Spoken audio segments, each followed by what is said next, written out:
So Dale, hey. So that's how I cured polio. And that is how I was caught stealing. Nice. Okay. I guess we're not even going for segues. We're just like, no lube or anything. We're just going we are here at Bar Hollywood. Sure, let's just say that. Bar it's Hollywood. A David Lynch-themed bar in Portland, Oregon. Adjacent to the Hollywood Theater, which is not in Hollywood. Caught stealing by Darren Aronofsky. Yes, it's a baseball term, in case you didn't know. I didn't know. It's when somebody tries to steal a base, but they don't make it. Yeah, because they get caught. Get caught by somebody who's got the ball on the other team. You get tagged out, and bye-bye. Well, so it's kind of, emblematic of what's going on in the film. Yeah. No, I mean, it's a testament to the film that made me interested in anything related to baseball. To the film? I don't even know. But this movie, why are we here? We are the Uncertain Age podcast. And I'm Dale Basie. I'm Anna Nicholas, also AR. Oh, AR. Yeah, that's what I was wondering if we were going to do I'm D.E. Basie. That's right. And because I don't want to be judged. That this was an appropriate film for our audience. The AARP endorsed it. Oh, they did? What did they say? They said it was a film that people of a certain age would like. And I don't think so. I don't think so. Maybe because it's not too long, so you'd only go to the bathroom twice during it. I'm trying to think of the criteria for the AARP. That there are a few old people in it. That's what the criteria is. So, that's ridiculous. There's two. Hey, there's our friend Michael. Hey, it is Michael. Do you remember Michael? I do. Of course I remember Michael. Okay. So I he rode was his in a boat different ashore. movie. Hallelujah. He was in the new anime, and he went to see the new anime movie. That's he great. Didn't see Caught Stealing. Anyway, so we're here to talk about Caught Stealing, the Darren Aronofsky movie. Cheers. I'm going to let you start. Did you like it? I did like it. Okay, here's my... I thought it would, I went into it. I was not a huge fan of the trailer necessarily because it kind of seemed a little How do you feel about that. Trailers generally? There's always a hitch to them. They always seem like an advertisement, right? Sometimes they're exciting. I think we can all agree as a society that they're too long and reveal too much. But I was really excited to see the new Darren Aronofsky movie because I've been a fan of his since Pi, Requiem for a Dream, of course, Black Swan. And so I guess I went into it kind of wanting something like that. And this is not that. Yeah. Caught Stealing is, in a weird way, an incredibly violent feel-good film. It's a heist film. It's a little generic, but pleasing. They're very well crafted. But if you had told me this was like Baby Driver 2, I might have believed you. I mean, it just... Well, Austin but I enjoyed Butler it. Is a movie star. He's just beautiful. And he's apparently in Zoe Kravitz is a delight to look at. She's a delight to look at. She doesn't make it all the way till the end of the film. Oh, that's kind of spoily. I don't care. Oh, okay. I don't think that most people of a certain age are going to really love this movie. And I think it was a misnomer on AARP's part because I guess it depends all the older people are very smart. Well, Carol but you're... Kane, Vincent D'Onofrio. Oh, Carol Kane, that's right. Liev Schreiber, Regina King, and then, of course, the filmmaker Darren Aronofsky. I think he's 54 or 56. Yeah, that's really pushing it. That's and Austin Butler and Zoe Kravitz and Matt Smith, who you'll remember was Prince Philip in The Doctor Crown Who. And the 11th Doctor Who. Yeah. He's playing a different part. And there's Tonic the cat, who maybe in cat years is an uncertain very age. Well trained. I think people might like to see the cat. Okay, I was about to say, do you think it was several cats? But no, it was only credited as one. Yeah, it's only credited one, and he bit people on cue. I think he's very talented. No, that's great. Yeah, but he also knows. He's the De Niro of cats. He really was. He knew. Could have been a she. That cat. I don't know. Gender non-specific. Yeah, we don't want to go there. Knew when not to bite and when to bite. It's almost more important to know not when to not bite. Right. So as far as this film is concerned, it's not Caught Stealing again, which we saw in the theaters. So by the time and you did get a little baseball because Austin Butler was a high school baseball phenom when he the character. Yeah, his character. I was just wondering. Yes, his character Hank, Harry, Henry. all of the above. Has a car accident, probably at the end of his high school years, and just about ready to start a promising life as a potential baseball player when, due to his, I guess, drinking problem. Already perhaps? At that age, yes. He certainly was drinking in celebration. It's a disgusting habit. So he busts his knee and he ends up being a bartender in Lower East Side, New York in 1998, which I lived there then. And Really? Yeah. I did not. Not in the Lower East Side. You didn't, but you No, I was movies. here. Well, not so here. So you get to see Flushing Meadows. You get to I have to say, the attention to period detail was good. Yes, it was the soundtrack is really good. The feel, the grit of it is really good. Yeah, it definitely looks like Lower East Side. Yeah. New York City, that era. And I did enjoy the film. You did? But again, I feel like there's a number of directors that could have done that. And I guess I was looking for something that was the singular Darren Aronofsky.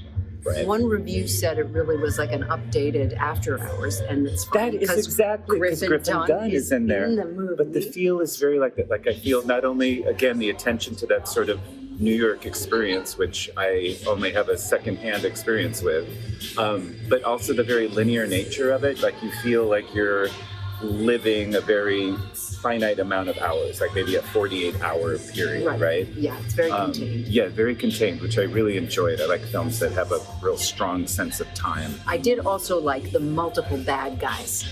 There was kind of like, there was bad guys and then there was worse guys and there was really bad guys that you thought were maybe not as bad but ended up being the worst of all. Yeah, and I'm really still not completely clear on the plot in terms of who instigated the whole thing.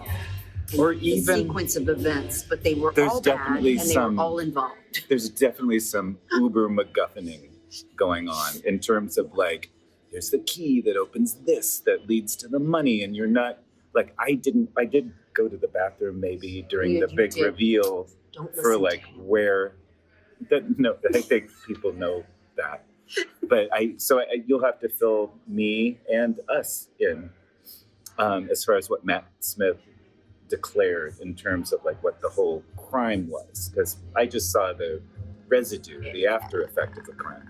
Yeah, it still was. It was fuzzy. That was not the point. And this again proves my thesis that when it comes to thrillers, there are so many holes in thrillers, but you go with it because they're so fast-paced. And you care about the characters. Right. It's all about motion. It's not really about motive as much. When you stop to think, did that make sense? Right. You go, either it did not make sense or they just didn't get into it enough. Right. Because there was a significant body count in this film, and I wasn't always sure of why people were sucked into it necessarily. But be that as it may. But yeah, you're right. It's all about just like Aronofsky clearly, like it felt like he was just like, you know what? I want to take a break from my psychological, torturous think interpersonal pieces. Dramas. Exactly. And just do something where I just really inhabit a genre and have fun with it. And I'm assuming that's what's happening. And that's because I'm going to be seeing the new Paul Thomas Anderson, it has one of those titles. Battles. Exactly. That also seems like that. It seems sort of like it's going to have the break. same sort of tone, fast-paced, rushing around, some sort of a plot that the whole thing is hanging on. But basically, it's movie stars, and we love watching movie stars. Love so we just like to spend money on movie stars. On the other hand, this movie, Caught Stealing, it is theatrical. It could be on the background and be a little less violent while you're doing your laundry. Oh, I see what you're saying. Should we do our criteria? Sure. Okay. Puck. So Puck, I think Puck all over the place, right? And the whole thing is Puck. The whole thing is Puck. Remember, Puck is possibly upsetting criteria because Anna doesn't like the word triggering. Sure, that is a trigger word for her. So I would say, like, for this, like, Duck, definitely upsetting content, right? But the cat doesn't get killed, so that's good. Actually, and that's good. That's sort of a spoiler, but that is good because I think we all know, like, when there's an animal involved, sometimes we're just like on Tinderhooks or whatever. We're just like, so just relax. Yeah, just a lot of people suffer. But the cat is injured. The cat does get injured. Because it bites one of the wrong people, and that person fights back. Mm-hmm. Okay. Which sometimes you have to do. So Puck, I'd say pretty extreme. If Tarantino makes you queasy, this is not your cup of java. But yeah. And if you've watched too many alcoholics go down the toilet in your life, this might upset you. there's a clogged toilet, which I think was a trigger for me. Yeah, I wasn't a fan of that. Don't use that word trigger. There was a clogged toilet, which I found pucky.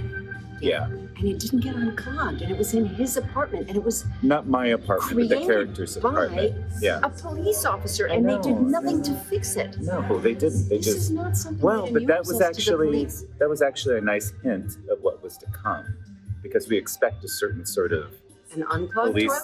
No, we expected a certain demeanor from our men and women in blue, right? And so that clogged toilet was sort of an indicator that maybe all was not what it seemed in that relationship. Perhaps. I don't know. Maybe. I'm doing a lot of heavy lifting. He really is, because that particular cop I don't think was involved. No, not that one. I just meant when you're introduced to that. So is that it for the possibly upsetting? I think so. I just think if you're not into, but there's no sex. There's some swearing, but there's a little sex. There was some nudity. Oh, there actually, there was some very attractive Zoe people sharing her naked. Kravitzes. Yeah. And so that's not upsetting unless or Lenny and Lisa you're not Bonet. as fit as you used to be. Then I found that very upsetting. But I think it's mostly for violent content and hints of torture. Hints of torture. Right. Now, casting accuracy. Or cack. I guess. Yeah, Vincent D'Onofrio is not a Hasidic Jew. I'm sorry, he was miscast. But we're talking about age specifically when we talk about that. Yes, we are. Right. We are. Well, because also, I think Tonic was a cat, so that was accurate. Totally right. But I don't know. think it was a rat. And Liev Schreiber, do you think he's a Hasidic Jewish No, but person? he's more convincing in the role. Sure. Vincent D'Onofrio had a terrible I know, Yiddish but accent. I love D'Onofrio. I love he him. Just has such gravity to him. But he's he really doesn't good. Get enough parts. Good parts. Right, but so when he you had think to of take this role, even though he was wrong for it. I don't know. Have you seen Daredevil? Like seen him as Kingpin? He's a shaved head and he's really bulky. It's a very physical, psychological. You would like it. Yeah, you would like it. But so many of these people, like Laura Dern, one scene. Carol Kane, half a scene. Carol Kane, yeah. She's great, isn't it? You're going to wonder where she is. Is she? Okay. Yeah. All right. I really wanted to preserve the sanctity. So casting accuracy, I guess it didn't really seem to be important, I have to say. There wasn't any sort of like... Zoe Kravitz is definitely older than Austin Butler, I think. Yeah, because what do you think Zoe's like 40? So young for her age. You think she's like 40? Great. Okay, and Austin, I don't know how, I know not of this actor. Something? Yeah, probably. So I think we're all within the realm. He's a movie star. So if you just want to look at what has he been in besides Elvis? I know, besides Elvis. He was in another thing that was fantastic. Do not look at your phone, Anna. I'm not going to look at my phone. Okay. But he's a very, very good actor. He's a movie I recognize star. him from something. He deserves to be. Well, and he was very good, and he's in almost every scene, right? Yeah. And he really carries it. So there's a lot put upon him, and he is very compelling. And I thought he did a great job with the tortured backstory, and how that was unveiled was very realistic. Yeah. So what else? Trivia. Don't really have any. I don't have any trivia, although I'm just curious. I really am curious why this was Darren Aronofsky's. Like, what was his last film? Do not look at your phone. Don't look at your phones. But Darren Aronofsky, I find it really interesting. The writer of the screenplay also wrote the book on which it's based, and that's kind of unusual. Yeah. It is kind of unusual. So I don't know if they knew each other. That's kind of every novelist's dream. But Darren Aronofsky is very hands-on, and he's probably worked very closely with the writer to get what he wanted. I thought the dialogue was pretty snappy. Yeah, it was snappy. It didn't really call attention to itself. Like, it wasn't overly noir. Like, I kind of thought we were going there when it first started, but no. It kind of was slow to get going. Which I didn't mind. I totally agree in terms of the plot mechanism took a while, but I felt like you really got to kind of soak in the ambiance and kind of get to know Zoe and Austin a bit. And their kind of stagnant life. And so I actually think it was kind of a good thing because you sort of had that sort of sense that they were stuck in the slowness. And then suddenly all shit went loose and then just it started to go. Right. So, to sum up. Yes. Who would you recommend this movie to? Specifically? Who do you think is going to like this? Oh, I was going to say, Eric Anderson in 4th grade. I'd recommend it. Who? Eric Anderson in 4th really? grade I just sort of pulled that. Not in my school. I pulled that out of my bottom half. Well, Cheers. I feel like I would say like me, right? Even though I wasn't like wildly like, oh my God, this is so special and what a unique vision. But I feel like people who, I'm 60, it's kind of like, because I think if you liked 90s crime, that kind of thing, you like your Tarantino or Coen brothers or that sort of thing, then this would appeal to you because it has that kind of feel to it. And it's really well done, but it isn't breaking any new ground in that. And again, the After Hours reference, because After Hours is probably like maybe my top 10, my favorite Scorsese movie, which is weird. But yeah, so if you like that too. Yeah, I guess so. I wouldn't recommend like for the general AARP audience, right? This wouldn't be what I would recommend. No. Not only because for what I think they would like, but also like, representations of older people. For the cougars among you, I feel like Austin Butler is totally... Yeah, because you keep bringing them up, don't you? To look at Austin Butler, it's not a bad way to spend some time. It's not a bad way, I guess. But it is violent. And yet, if you watch a lot of TV, you watch Special Victims Unit, you watch... SVU. Anything. You see it. Well, and he loves his mother, so maybe that would appeal to a certain demographic where it's like, oh my God. He calls her every day. Yep. Tries to. Yeah. And they have the bond of baseball somehow. Yeah, and she was his coach. Yeah. Spoiler. Spoiler. So I'm not sure how to recommend this thing. It's good. It's well done. It looks good, but it's violent. It's a little slow to get going. Well, so I would say to me, this would be a great Friday, Saturday night streamer. Okay. You know what I mean? Like it would be a solid, that was fun. Yeah, and we saw it in this theater, Hollywood Theater in Portland, Oregon. Which is amazing. It's a wonderful. Yeah. But I wasn't feeling like the audience was making a lot of noise. Right. And I don't think it's necessarily, it's a beautiful looking film, but I don't think you necessarily would be missing anything by watching it at home. I think. No. I mean, I feel like most every movie is better in a theater, of course, because you get to see the detail. But I think this one would translate fine. Yeah. So that's it. We are The Uncertain Age. And I'm and I'm Dale Basie. And I don't know who I am. Yeah, exactly. I'm an Austin Butler fan. Yeah, my gosh, yeah, sure. Right. So thanks for tuning in. And if you like movies that move fast and are violent with very cute leads, this one's for you. There you go. Stealing.